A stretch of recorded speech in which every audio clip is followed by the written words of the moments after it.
Hello and welcome to my channel. This video is for anybody who's learning German and focuses on the topic of sentence structure, specifically long sentences with several clauses. For inspiration for this video, I checked out some of the conversations with some of my German friends to pick out some examples for you. So in the first example, als Europäer in Kanada kann ich zurzeit nicht ausreisen, da ich dann nicht wieder ins Land komme, weil Kanada noch ein Einreiseverbot für Ausländer hat. So and that translates to, as a European in Canada, I can't leave the country at the moment because I won't be able to get back in because Canada still has a travel ban for foreigners.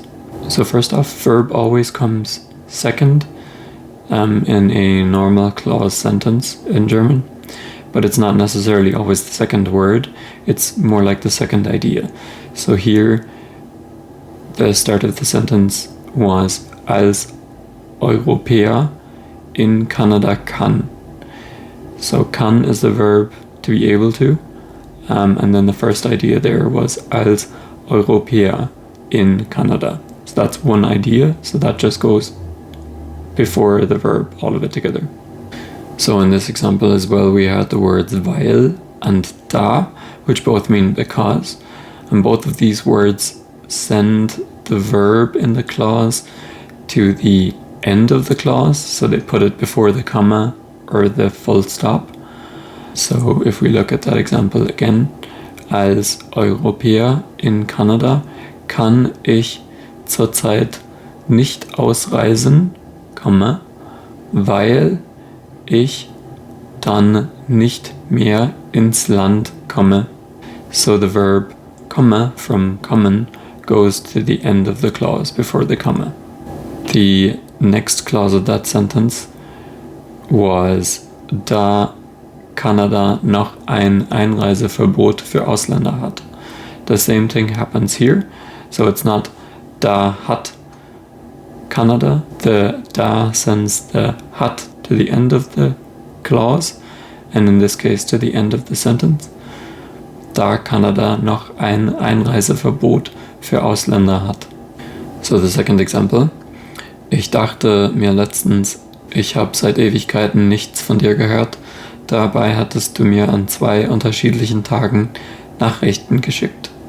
So and that translates to, I thought to myself recently, I haven't heard from you in ages, although you had sent me messages on 2 separate days.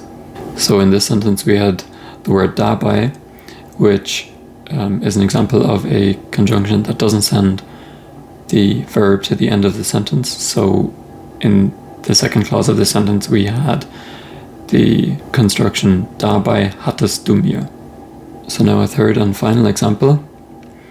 Wenn es nach mir ginge, wäre ich schon lange bei euch gewesen, aber wenn ich nach Japan will, muss ich ziemlich viel sparen.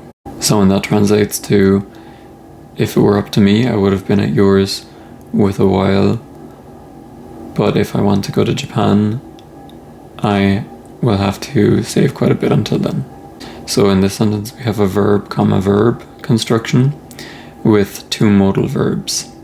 The 2 modal verbs in question are müssen and wollen, and both of these verbs need an additional verb in the sentence.